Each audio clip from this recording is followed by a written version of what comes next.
Bonjour tout le monde, bienvenue dans cette petite vidéo qui va compléter la série de vidéos sur la journée de 8 heures. Et nous allons voir aujourd'hui un petit historique de la réduction du temps de travail en France et des origines jusqu'en 1920.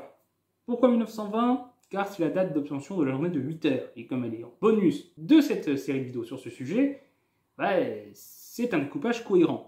Et également, si je veux pouvoir rentrer un minimum dans le détail des différentes avancées sans faire une vidéo trop longue, il vaut mieux faire un découpage, quitte à ce que plus tard je revienne sur la période 1920 jusqu'à nos jours. Donc, allons-y. Le temps de travail en France est progressivement réduit. Pas par magie, pas par générosité, mais par la lutte. Et la toute première loi qui en France encadre le temps de travail, c'est le 22 mars 1841, pour les enfants. Puisque cette année-là, il y a une loi qui est promulguée qui interdit le travail des enfants de moins de 8 ans dans les manufactures, usines et ateliers. À partir d'un certain nombre de travailleurs, parce que pour les toutes petites structures, la loi ne s'applique pas. Donc les enfants vont arrêter de continuer de travailler dans certains endroits. Et avant cette loi, il n'y avait absolument rien du tout, aucune loi, aucune limite.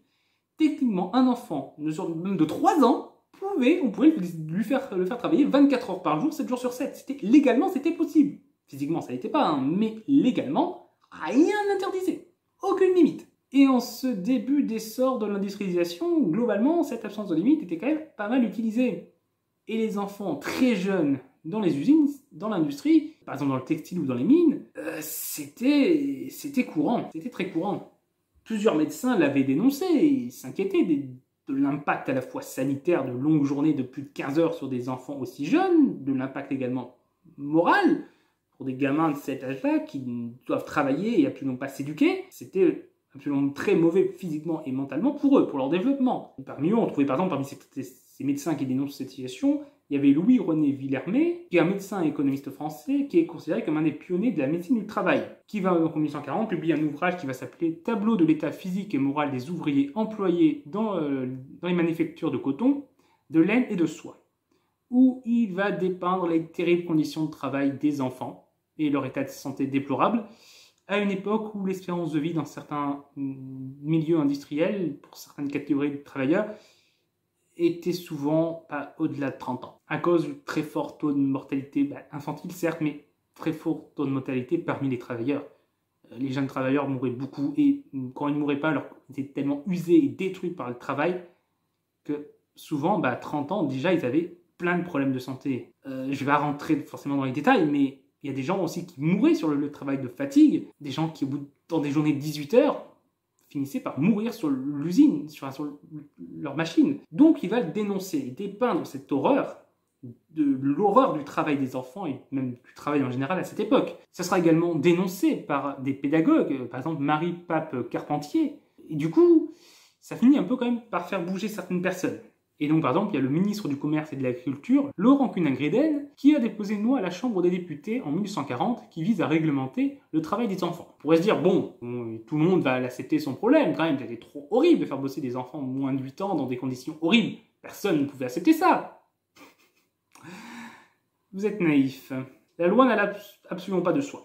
Elle rencontra une très forte opposition, accusée de sacrifier l'industrie française qui ne pourra alors plus être compétitive. Mais ça allait également ruiner le patronat français. Non, vous n'y pensez pas. Ce n'était pas réaliste. Bizarrement, le genre d'argument que l'on entend aujourd'hui quand on prône des revendications sociales. Donc si on suit la logique de certains ultralibéraux, on devrait autoriser le travail des enfants de moins de 8 ans. C'est la même logique. On peut également citer le député Alphonse Talandier, qui va affirmer qu'une telle réglementation en la matière va nuire aux enfants et à leurs familles, car cette diminution de salaire se fera sentir sur la nourriture. Et oui, on paye pas assez nos employés, donc on est obligé de faire bosser leurs enfants pour que les familles puissent vivre. Bah oui, c'est tellement plus humain de faire travailler les enfants que d'augmenter les salaires. Ouais, la belle époque. Mais bon, quand même, après de longs débats houleux, la loi fut finalement adoptée à la Chambre, d'abord adoptée par la Chambre des députés, puis la Chambre des pairs, qui est l'ancêtre du Sénat. Et donc le 22 mars 1841, elle est promulguée, même si, comme je vous l'ai dit, les petites entreprises, c'est pas concerné, et même dans les plus grandes, il n'y a pas encore d'inspection du travail bien développée, juste des gens bénévoles qui essayent de vérifier que la loi est bien appliquée, mais ils sont pas nombreux, et pas toujours écoutés. Et même lorsqu'ils sont écoutés, les sanctions sont vraiment pas à la hauteur pour vraiment faire peur au patronat. Du coup, le travail des enfants va beaucoup continuer. Ensuite, le 2 mars 1848, il y a un vote de la loi des 10 heures. On est à l'époque en pleine période révolutionnaire, il y a le printemps des peuples partout en Europe, et en France, Louis-Philippe, roi de France, est renversé. La Seconde République est proclamée et un gouvernement provisoire se met en place, et celui-ci prend des mesures sociales. Pas forcément immédiatement, parce qu'il a fallu d'abord qu'il y ait quelques manifestations pour le pousser à agir, mais il décide quand même, au bout d'un moment, d'agir, et donc réduction du temps de travail de 10 heures à 10 heures par jour pour tout le monde. Et donc, ce qui est voté, c'est une réduction du temps de travail à 10 heures à Paris et de 11 heures en province. Pourquoi cet écart? Je ne sais pas trop, peut-être aussi parce que Paris était une ville assez agitée socialement et qu'il fallait plus lâcher à Paris pour les calmer qu'en province. Et donc c'était à l'époque la première fois qu'il y avait une limitation du temps de travail pour l'ensemble de la population, puisque jusqu'à là, la réglementation précédente n'avait concerné que les enfants. Les adultes travaillaient tout le temps, toujours autant, puisque comme je l'ai dit, la loi précédente interdisait le temps de travail pour les enfants de moins de 8 ans et réduisait à 12 heures le temps de travail pour les enfants de moins de 16 ans. C'était quand même déjà beaucoup encore. Mais il n'y avait aucune limite, du coup, pour les adultes de plus de 16 ans, tu pouvais bosser sans limite.